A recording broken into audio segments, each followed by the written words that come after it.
हम लोग ऑर्गेनिक का एक तरह से इम्पोर्टेंट आखिरी टॉपिक बोलेंगे। खैर इसके बाद कार्बोहाइड्रेट भी इम्पोर्टेंट है, लेकिन वो बहुत छोटा टॉपिक है। ऑर्गेनिक का एक मेन पार्ट हम लोग स्टडी करने जा रहे हैं।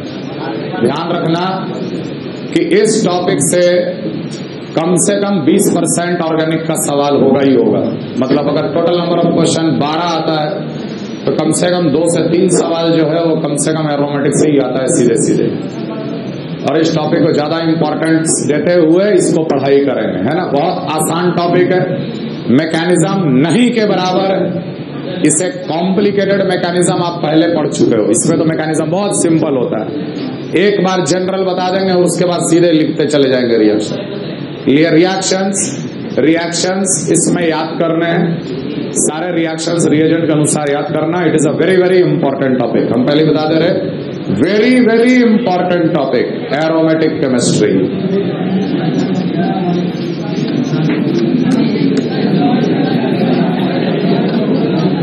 और थोड़ा शांत रहो, आपस में बातचीत नहीं।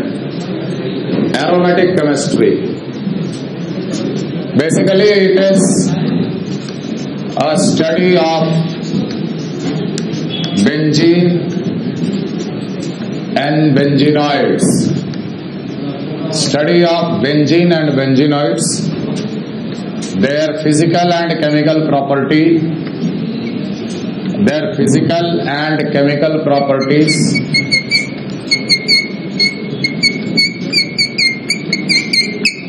There physical and chemical properties. इसमें हम लोग बेंजीन, बेंजीनॉइड मतलब बेंजीन जैसा रिंग वाला कंपाउंड, बेंजीन के डेरिवेटिव जैसे हम लोग पढ़ेंगे toluene, alkyl benzene, phenol, nitrobenzene, aniline. ये जितने इंपॉर्टेंट डेरिवेटिव्स हैं बेंजीन के, वो सारे के सारे इंपॉर्टेंट डेरिवेटिव्स के रिएक्शंस इस टॉपिक में हम लोग पढ़ेंगे। चूंकि ये टॉपिक का हार्ट बेंजीन है तो बेंजीन का प्रिपरेशन,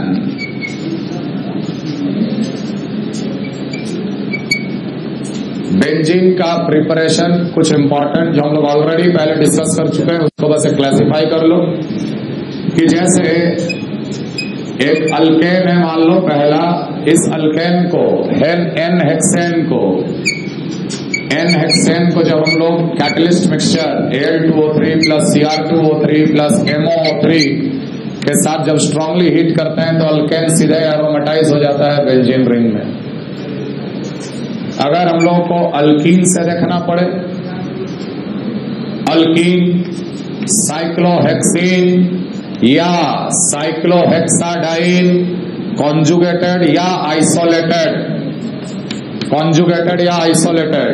अगर इन तीनों में से किसी एक को भी अगर हम लोग सिलीनियम के साथ अगर हीट कर दिए तब तक हाइड्रोजन एक्सट्रैक्ट करता है जब तक कि इसमें द रिंग बिकम्स एरोमेटिक।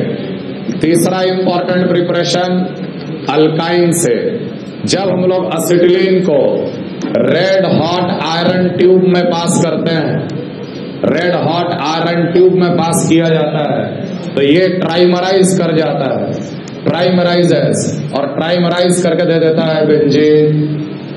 चौथा, अगर क्लोरोबेंजीन हुआ तो क्लोरोबेंजीन को ट्रीट कर दो MgTHF, ग्रिग्नार्ड रिएजेंट याद है, ग्रिग्नार्ड बन जाएगा। बेंजीन के कार्बन पे क्या चार्ज आ जाएगा? Negative charge. नेगेटिव चार्ज आते ही अगर उसको वाटर के साथ ट्रीट कर दिया गया तो वो H+ गेन कर लेगा, acid base reaction, and we will get benzene. Fifth preparation which is very important, that is from phenol. Phenol को जब भी जिंक डस्ट के साथ हीट किया जाता है, ये जिंक ऑक्साइड प्लस बेंजीन दे देता है। रिंग में जितने OH लगे होंगे फेनॉल वाले, अल्कोहल वाले नहीं, फेनॉल वाले जितने OH लगे होंगे जिंक डस्ट के साथ हीट करेंगे तो सारे OH को हटाकर H जोड़ देना, जिंक ऑक्साइड साथ में बनता। मान लो हम लोग को बेंजोइक एसिड मिला तो बेंजोइक एसिड को कुछ नहीं करना है, soda lime heat, SL heat, CO2 निकल गया, we will get benzene. Seventh preparation, suppose we are having benzaldehyde, benzaldehyde को माइल्ड ऑक्सीडाइजिंग एजेंट के साथ ट्रीट कर दो ये बन जाएगा बेंजोइक एसिड, और बेंजोइक एसिड को सोडा लाइम हीट कर दो, ये बन जाएगा benzene. 8 preparation from cyanobenzene. Suppose cyanobenzene, cyanide का हाइड्रोलिसिस हम लोग पढ़ चुके हैं। साइनाइड और हाइड्रोलिसिस क्या दे देगा? बेंजोइक एसिड, एसिड और एसिड को एसएल हीट कर दिया गया, मिल जाएगा benzene.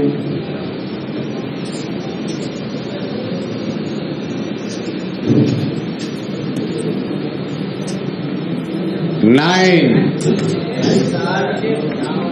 If it is aniline, aniline को जब हम लोग ट्रीट करते हैं NaNO2HCl, diazotization, N triple bonded N positive, finally इसको वाटर के साथ ट्रीट कर दो, नाइट्रोजन गैस निकल जाएगा और हमें मिलेगा benzene, not water. NaBH4 hydride, H minus जाकर जुड़ जाएगा, नाइट्रोजन निकल जाएगा, विल गेट बेंजीन।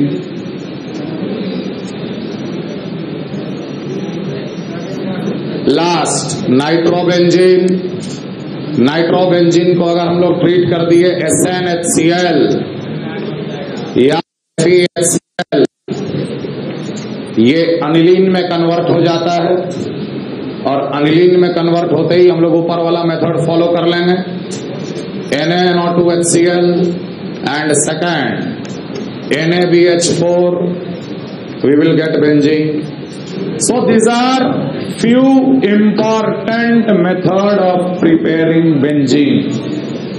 अल्केन से, अल्कीन से, अल्काइन से, हेलोबेंजीन से, nitrobenzene, benzaldehyde, benzoic acid, phenol, याद रखना है।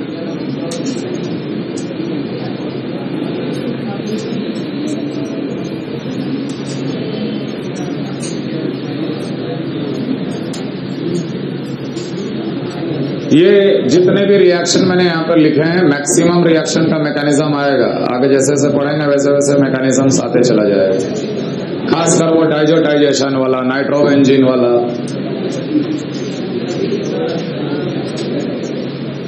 लिखिए, बेंजीन और benzenoids have a very week,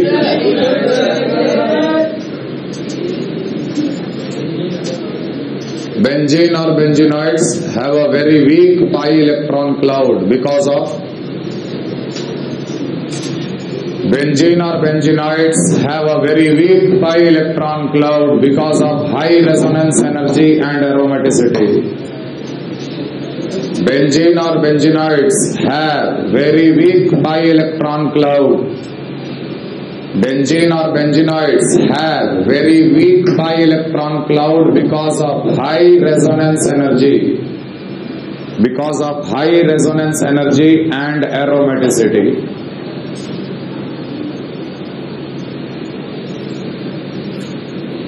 The pi electrons are not enough to attract the electrophile. The pi electrons are not enough. The pi electrons are not enough to attract the electrophile and show addition reaction.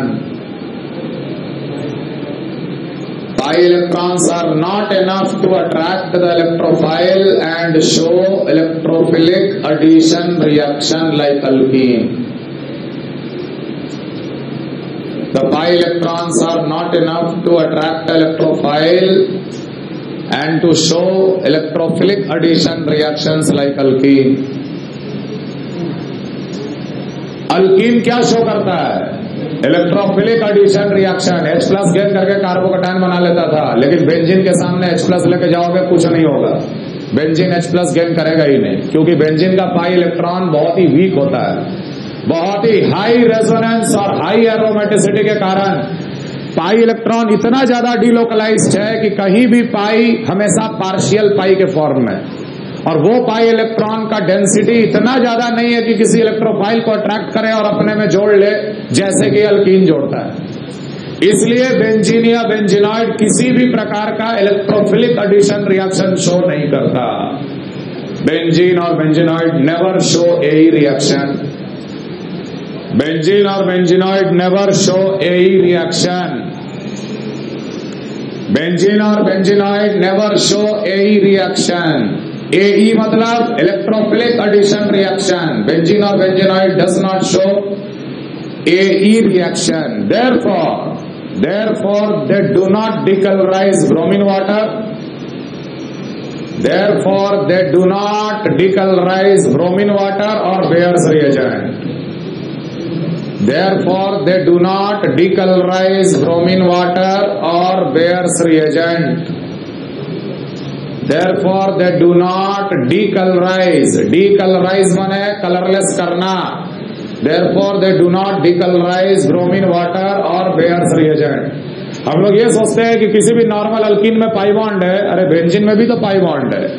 Alkyne को bromine water के साथ ले लो तो bromine water का brown colour होता, brown. वो brown colour तुरंत colourless हो जाएगा क्योंकि एक कार्बन पे ब्रोमीन जुड़ जाएगा. ब्रोमीन साइक्लिक बनाएगा, नॉन क्लासिकल कार्बोकेटायन, वाटर आके अटैक करेगा, रिंग ओपन, एक कार्बन पे ब्रोमीन और एक कार्बन पे OH जुड़ जाएगा. रिजल्टेंट सोल्यूशन कलरलेस हो जाता है, ब्राउन से colourless. Bears reagent KMnO4 pink या पर्पल कलर का. जैसे ही हम लोग अल्कीन लेते हैं 2 OH जुड़ जाता सिम तरीका से, पिंक से वो कलरलेस हो जाता है. लेकिन ये सब टेस्ट बेंजीन या बेंजीनॉइड शो नहीं करते क्योंकि ये सारे रिएक्शन या ये सारे टेस्ट इलेक्ट्रोफिलिक एडिशन रिएक्शन है और बेंजीन और बेंजीनॉइड कभी भी इलेक्ट्रोफिलिक एडिशन रिएक्शन शो नहीं करते. इसलिए ये टेस्ट भी शो नहीं करता. ना तो बेयर्स रिएजेंट के साथ रिएक्शन होता है और ना ही ब्रोमीन वाटर को वो डिकलराइज करता है. क्लियर? बेंजीन और benzenoid can show the following type of reactions.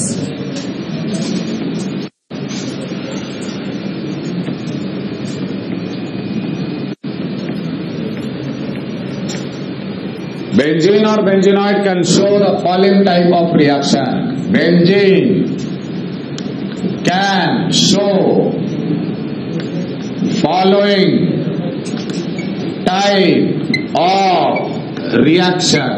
पहला and most important, electrophilic substitution reaction.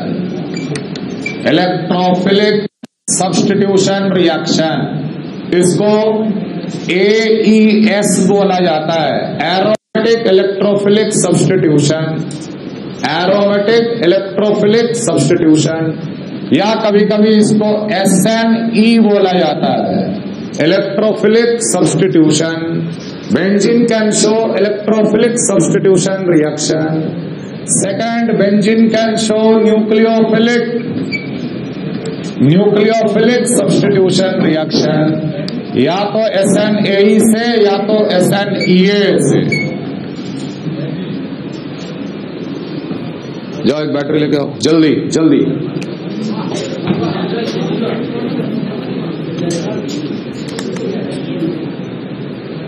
Nucleophilic substitution reaction by SNAE और SNEA. AE माने एडिशन के बाद एलिमिनेशन और EA का मतलब एलिमिनेशन के बाद एडिशन. और तीसरा टाइप का reaction it rarely shows radical addition reaction. It rarely shows radical addition reaction. इन तीनों टाइप के रिएक्शन में जो सबसे इंपॉर्टेंट है वो है AES इलेक्ट्रोफिलिक एरोमेटिक सब्स्टिट्यूशन और न्यूक्लियोफिलिक एरोमेटिक सब्स्टिट्यूशन. ये दो हम लोग मैकेनिज्म जनरली ज्यादातर पढ़ेंगे इस पूरे मैकेनिज्म में, रिएक्शन टॉपिक में. सबसे पहले लिखिए electrophilic aromatic substitution. Electrophilic substitution. एक लाइन और लिख लो. Since the pi electron are weak, since the pi electron cloud are weak, the electrophilic substitution happens in the presence of. Since the pi electron cloud are weak, the electrophilic substitution happens in the presence of strong Lewis acid or concentrated strong acids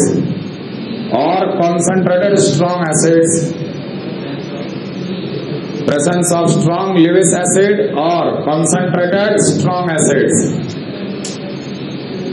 pi electron cloud weak होने के कारण वो electrophile को आसानी से gain नहीं कर सकता। दूसरे में रिएजेंट को वो पोलराइज भी अच्छे से नहीं कर सकता। अल्कीन एक रिएजेंट की ओर आगे बढ़ता है तो रिएजेंट को पोलराइज कर देता है, डेल्टा प्लस डेल्टा माइनस, और तब डेल्टा प्लस वाला एटम जोड़ लेता है। लेकिन बेंजीन का पाई इलेक्ट्रॉन क्लाउड बहुत ही वीक है रेजोनेंस के कारण, इसलिए वो जब आगे बढ़ेगा तो रिएजेंट पोलराइज नहीं होता। तो रिएजेंट को पोलराइज, एक्स्ट्रा पोलराइज करने के लिए साथ में हम लोग लिविस एसिड या super acid, very very strong concentrated acid का इस्तेमाल करते हैं। तो ज्यादातर बेंजीन के रिएक्शन में आप देखोगे कि लिविस एसिड का इस्तेमाल होगा या concentrated H2SO4, concentrated nitric acid, इन सब के प्रेजेंस में रिएक्शन कंप्लीट होता है। खैर AES सबसे पहले benzene taken along with ENU in presence of Lewis acid, Lewis acid reagent को पोलराइज करेगा। अब अलग अलग रिएक्शन में अलग अलग तरीका है पोलराइज करने का, तो वहां देखेंगे। आप बस इतना मान के चलो कि ये लिविस एसिड के कारण ये इलेक्ट्रोफाइल पे बहुत हाई डेल्टा प्लस और न्यूक्लियोफाइल पे बहुत ही हाई डेल्टा माइनस आता है। बेंजीन का पाई इलेक्ट्रॉन एक कार्बन पे शिफ्ट किया, पॉजिटिव और नेगेटिव बना। कार्बन का नेगेटिव चार्ज तुरंत इलेक्ट्रोफाइल को गेन करता है और पहला step, rate determining step, electrophile को अपने से जोड़ना। यहां कार्बोकैटायन रह गया और इलेक्ट्रोफाइल को जोड़ लिया। RDS it happens very very slowly, कारण benzene loses its aromatic nature. Benzene अभी फिलहाल इस स्टेप में अपना एरोमेटिसिटी लॉस किया है, इसलिए ये step very very slow. Benzene loses it's aromaticity, therefore very slow step। यहां पर एक हाइड्रोजन भी है ना, sp3 कार्बन हो गया, इसलिए एरोमेटिसिटी लॉस किया। फिर भी ये इंटरमीडिएट बना क्योंकि कार्बोकैटायन जो बना है वो रेजोनेंस स्टेबलाइज्ड है। ठीक है, इसके 3 कैनोनिकल फॉर्म, अपने आप में ये पहला कैनोनिकल फॉर्म। दूसरा canonical form pi sigma positive, pi bond इधर आ गया, पॉजिटिव चार्ज इधर आ गया, H और E जैसे था वैसे ही है। इसका तीसरा canonical form pi sigma positive, resonance कराए, तीसरा कैनोनिकल फॉर्म कुछ इस टाइप का दिखेगा। यहां पर H है, यहां पर E है। इस आयन को हम लोग कहते हैं arenium ion. AR stands for aromatic ring. इसका हाइब्रिड बनाएंगे तो इसका हाइब्रिड कैसा दिखेगा, ध्यान दो। हाइब्रिड में पार्शियल पाई यहां से लेकर यहां तक, पूरे रिंग में नहीं। यहां पर H है, यहां पर E है, और हम लोग बोलेंगे डेल्टा प्लस फ्लो किया यहां से लेकर यहां तक पार्शियल पाई। तो इस कार्बोकैटायन को, इस आयन को हम लोग कहते हैं arenium ion. Arenium ion, arenium ion. इसलिए कभी कभी इस मैकेनिज्म को आरण्यम आयन मैकेनिज्म भी बोला जाता है। आरण्यम आयन का बनना, आरण्यम आयन। RDS में क्या मिला, आरण्यम आयन। ये तीनों कैनोनिकल फॉर्म को इकट्ठे बोला जाता है द 3 व्हीलैंड कॉम्प्लेक्स। द 3 व्हीलैंड कॉम्प्लेक्स, या इसको नाम दिया जाता है सिग्मा कॉम्प्लेक्स। द 3 व्हीलैंड कॉम्प्लेक्स, यही तीनों कैनोनिकल फॉर्म को बोलते हैं द 3 व्हीलैंड कॉम्प्लेक्स और सिग्मा कॉम्प्लेक्स। जो हाइब्रिड है उसको हम लोग आरण्यम आयन कहते हैं। मैकेनिज्म को आरण्यम आयन मैकेनिज्म भी बोला जाता है। ठीक है, आगे तुरंत इसके बाद वेरी फास्ट स्टेप, जिसमें बचा हुआ न्यूक्लियोफाइल तो बच गया था ना। ये न्यूक्लियोफाइल क्या करता है कि बगल के कार्बन से H+ निकाल लेता है। H+ निकला, नेगेटिव चार्ज, नेगेटिव और पॉजिटिव मिलकर तुरंत क्या बना लेगा? पाई बॉन्ड, और पाई बॉन्ड बनते ही बेंजीन फिर से एरोमेटिक और ई जुड़ गया। Why it is a fast step? Because benzene regains its aromaticity. Benzene regains its aromaticity. Rate of AES directly proportional to the substrate concentration multiplied by electrophile का concentration. Overall it is a second order reaction kinetics with a molecularity 2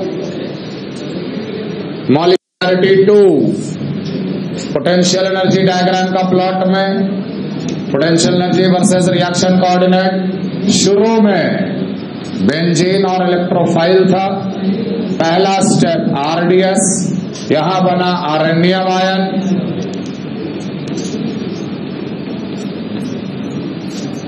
and in a very fast step we get substituted benzene. देखो ये point initial के respect में नीचे भी हो सकता है, ऊपर भी हो सकता है, अलग अलग रिएक्शन का अलग अलग प्रॉपर्टी। कहने का मतलब बहुत सारे रिएक्शन एक्सोथर्मिक होते हैं, तो कुछ रिएक्शन ऐसा भी है जो एंडोथर्मिक होता है। हम जनरल मैकेनिज्म समझा रहे हैं कि कैसे बेंजीन ने अपने रिंग में इलेक्ट्रोफाइल को जोड़ लिया।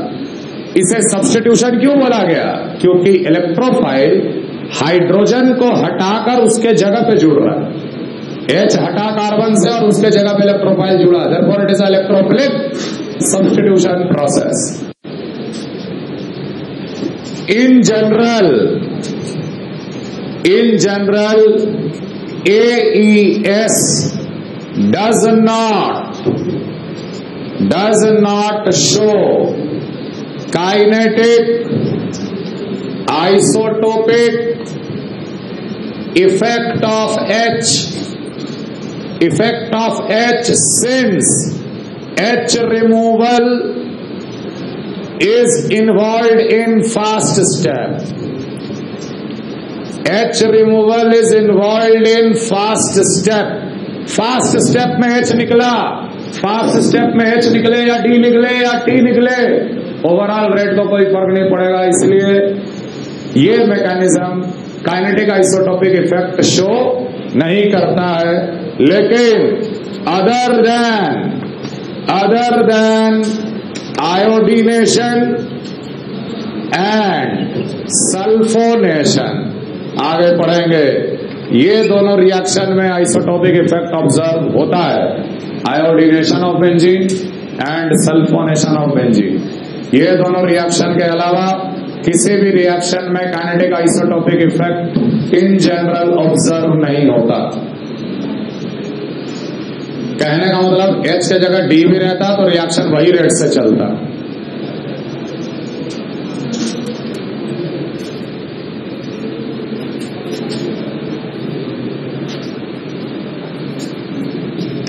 Rate of AES directly proportional to the stability of sigma complex. जितना ज्यादा स्टेबल सिग्मा कॉम्प्लेक्स होगा उतना ज्यादा रेट ऑफ AES होगा। Rate of AES directly proportional to the nucleophilicity of ring, benzene ring। Nucleophilicity से क्या मतलब? Electron density. रिंग के अंदर इलेक्ट्रॉन डेंसिटी जितना ज्यादा होगा उतना फास्ट वो इलेक्ट्रोफाइल को गेन करेगा आरडीएस में। आरडीएस फास्ट हो गया, ओवरऑल रिएक्शन फास्ट हो जाएगा। Rate of AES directly proportional to the electrophilicity of electrophile। Electrophile जितना स्ट्रांग होगा उतना जल्दी जुड़ेगा रिंग के साथ, तो वो भी रेट ऑफ रिएक्शन को बढ़ाएगा।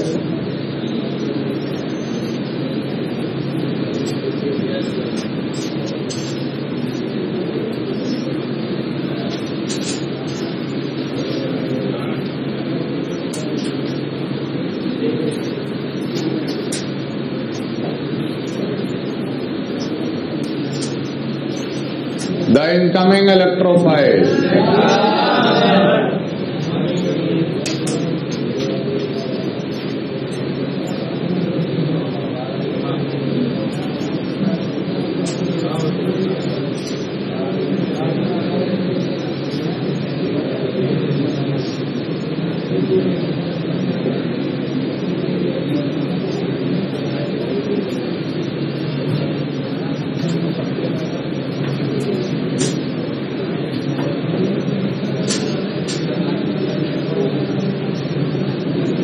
The incoming electrophile goes to that carbon.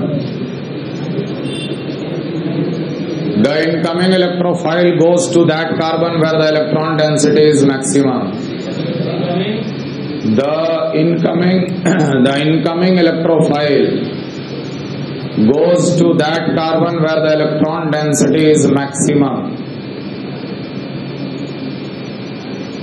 Ring के उस कार्बन पे इलेक्ट्रोफाइल हमेशा जाकर जुड़ता है जहां पर इलेक्ट्रॉन डेंसिटी मैक्सिमम हो.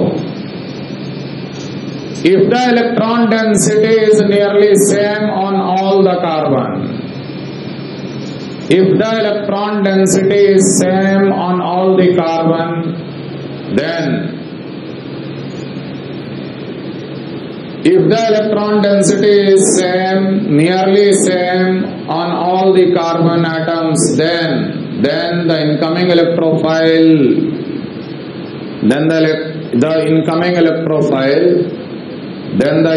electrophile gets bonded. Then the incoming electrophile gets bonded in such a way to give.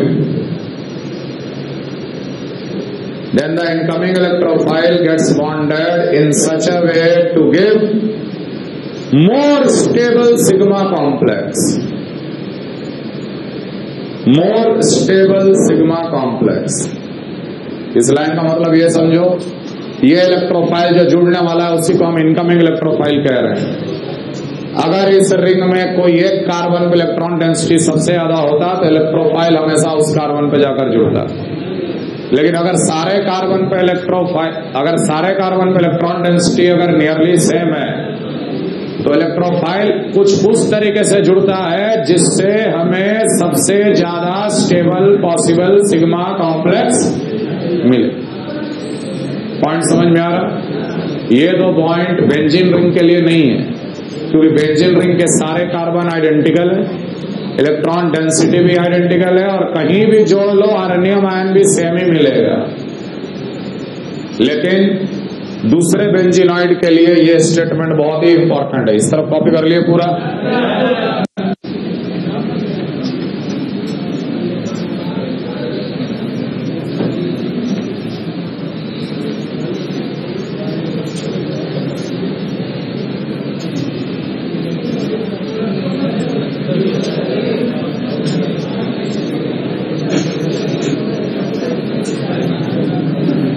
ध्यान देना कि अगर बेंजीन हो तो बेंजीन के पास इलेक्ट्रोफाइल अगर आया तो कहीं भी जुड़ जाएगा इलेक्ट्रोफाइल, उससे कोई मतलब नहीं, क्योंकnào ऑल कार्बन आर आइडेंटिकल. लेकिन अगर नैप्थलीन के पास अगर इलेक्ट्रोफाइल आता है, नैप्थलीन के पास अगर इलेक्ट्रोफाइल आता है तो ध्यान रहे कि पूरे नैप्थलीन में there are 2 types of carbon. पहला, दूसरा, तीसरा, चौथा, ये 4 आइडेंटिकल है. 5वां, 6ठा, 7वां, 8वां, ये 2 और ये 2 आइडेंटिकल है, लेकिन बाकियों से डिफरेंट पोजीशन है. सारे कार्बन जो हैं वो बिल्कुल आइडेंटिकल नहीं बोल सकते हो, है ना. इस पोजीशन को कहते हैं अल्फा पोजीशन, इस पोजीशन को कहते हैं बीटा पोजीशन. सो विसे नैप्थलीन में 2 तरह का पोजीशन होता है, अल्फा पोजीशन और बीटा पोजीशन. 1, 2, 3, 4 ये 4 ये बीटा पोजीशन. चलो ठीक है, मान लो इसके सामने इलेक्ट्रोफाइल आया तो दो ऑप्शन है, या तो अल्फा कार्बन पे जुड़ेगा या तो बीटा पे जुड़ेगा. चेक कर लेते हैं. मान लो बीटा पे जुड़ना है, बीटा पे अगर जुड़ना है तो बीटा की तरफ पाई बॉन्ड ब्रेक होगा. अगर बीटा की तरफ पाई बॉन्ड ब्रेक होता है तो कार्बोकैटायन यहां बनेगा, यहां इलेक्ट्रोफाइल जुड़ेगा और ये एक पाई बॉन्ड रहेगा।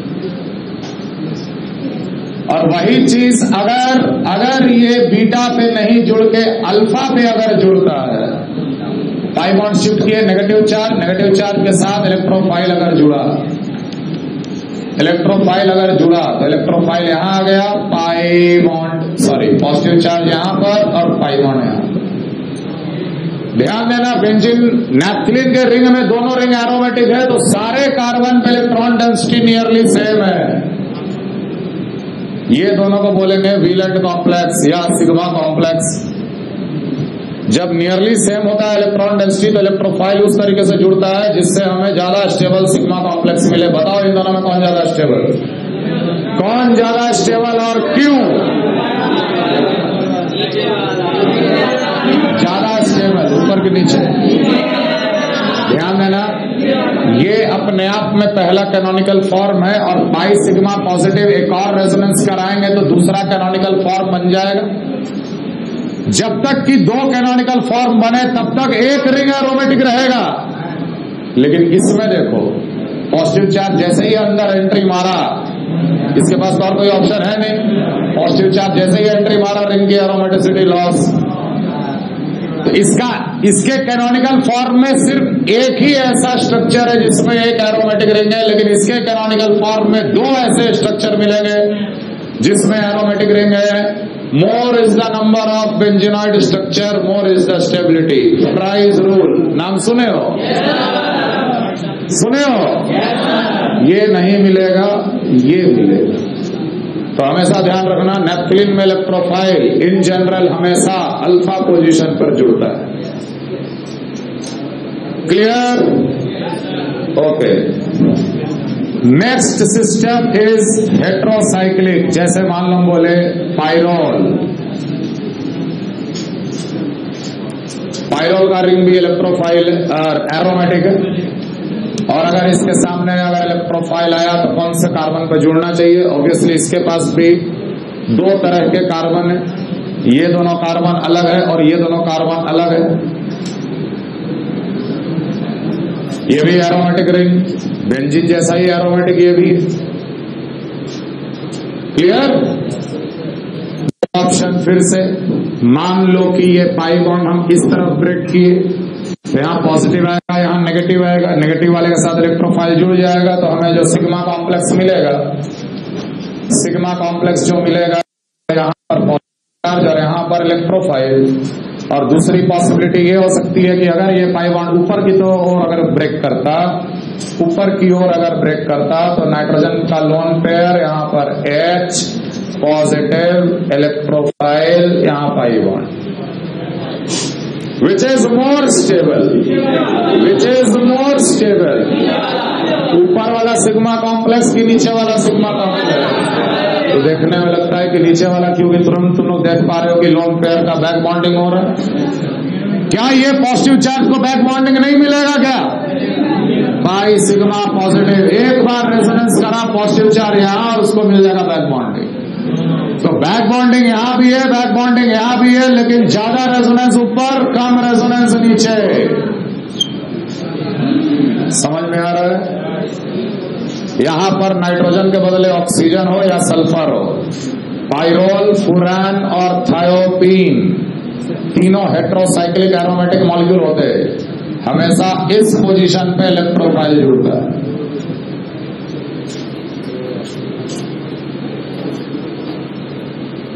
क्लियर? पिरिडीन का ring,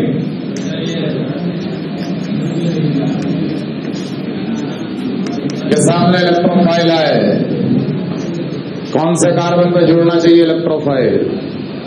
okay, all the atoms are having the same nearly same electron density, क्योंकि रिंग एरोमेटिक है। Again sigma complex, pyridine ring में ये दोनों कार्बन आइडेंटिकल, ये दोनों carbon different and again identical, और ये अपने आप में इकलौता डिफरेंट है कि नहीं?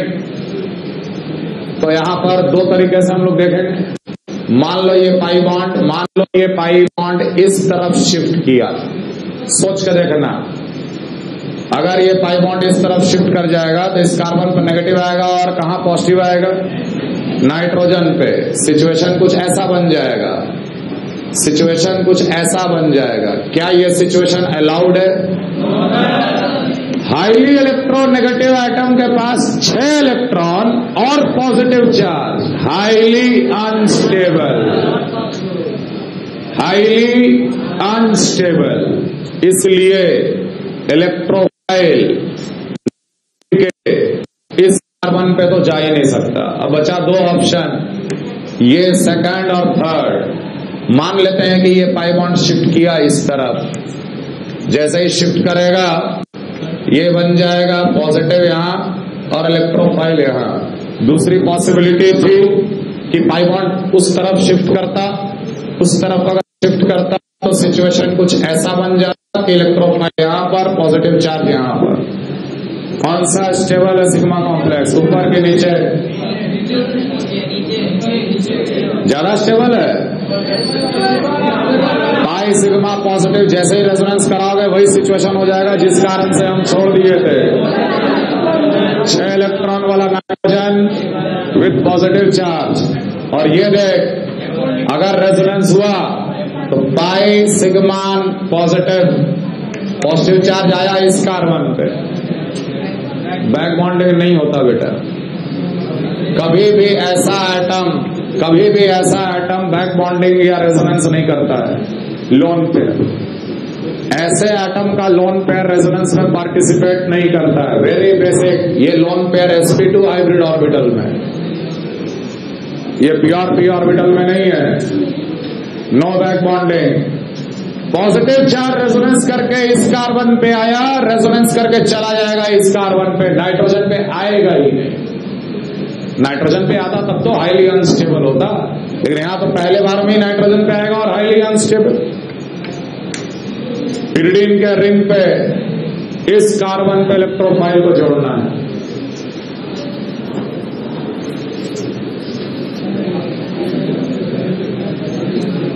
सिमिलरली अगर बेंजीन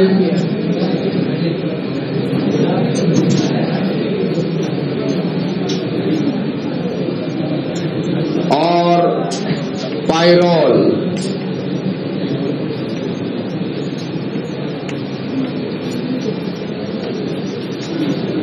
रिएक्टिविटी फॉर EAS,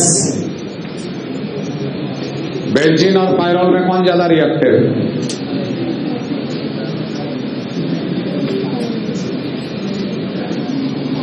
दोनों रिंग एरोमेटिक है 6 पाई के साथ, दोनों के सामने इलेक्ट्रोफाइल आया, सेम इलेक्ट्रोफाइल आया, जो पहले गेन कर लेगा वो ज्यादा रिएक्टिव। कौन ज्यादा रिएक्टिव होगा बेंजीन और पाइरोल के साथ? बेंजीन और पाइरोल। रीजन तो rate of AES is directly proportional to the stability of sigma complex. Benzene का कोई भी सिग्मा कॉम्प्लेक्स इमेजिन करो तो बेंजीन का सिग्मा कॉम्प्लेक्स में कार्बोकटायन होता है, और कार्बोकटायन हर हाल में 6 इलेक्ट्रॉन वाला होता है। लेकिन पाइरोल का सिग्मा कॉम्प्लेक्स अगर देखा जाए तो पाइरोल का सिग्मा कॉम्प्लेक्स ये मिलेगा, पाई बॉन्ड शिफ्ट किया, पॉजिटिव चार्ज यहां पर, और पॉजिटिव चार्ज जैसे ही यहां आया वहां हो गया बैक बॉन्डिंग। बैक बॉन्डिंग में क्या होगा? नाइट्रोजन का भी ऑक्टेट कंप्लीट रहेगा, कार्बन का भी ऑक्टेट कंप्लीट रहेगा। यस और नो? ऐसे सोच के देख, पाई बॉन्ड हम यहां ला दिए, पॉजिटिव चार्ज यहां आ गया। लोन पेयर किया बैक बॉन्डिंग, लोन पेयर अगर किया बैक बॉन्डिंग तो डबल बॉन्ड और इसके पास पॉजिटिव चार्ज। नाइट्रोजन के पास कितना इलेक्ट्रॉन? 8। कार्बन के पास कितना electron? 8। It is a complete octet resonance. Pyrrole का sigma complex is more stable, therefore pyrrole is more reactive than benzene. Pyrrole is more reactive than benzene towards EAS. Now, which is more reactive, benzene or naphthalene? Benzene or pyridine?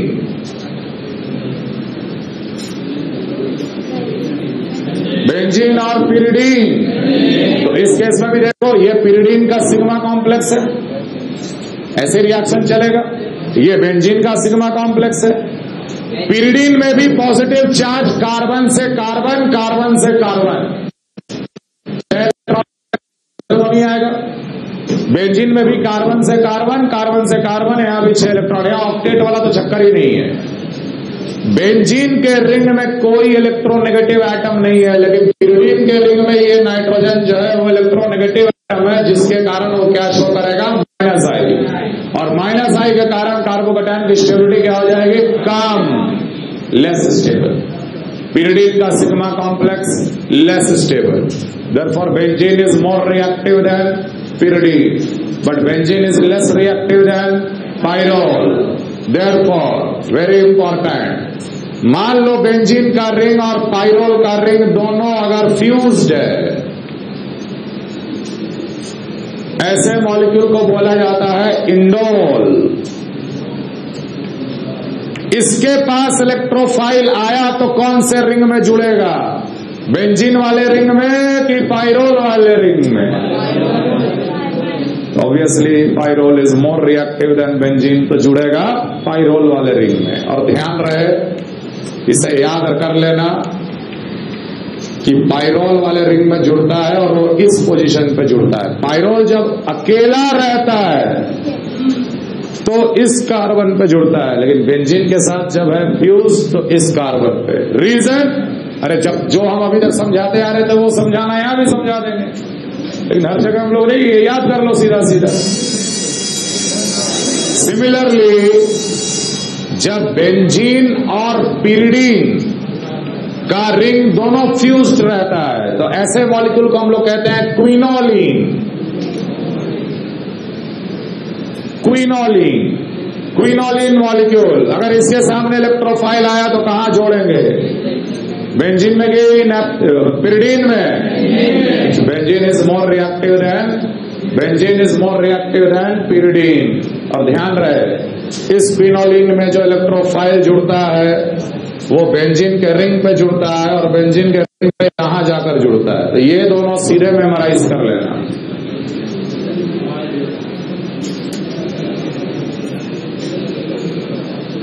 Clear? ये तो various aromatic ring में electrophile कहां कहां जुड़ता है उसका information था। हम लोग अब देखेंगे बेंजीन पे एक्टिवेटर्स, डीएक्टिवेटर्स।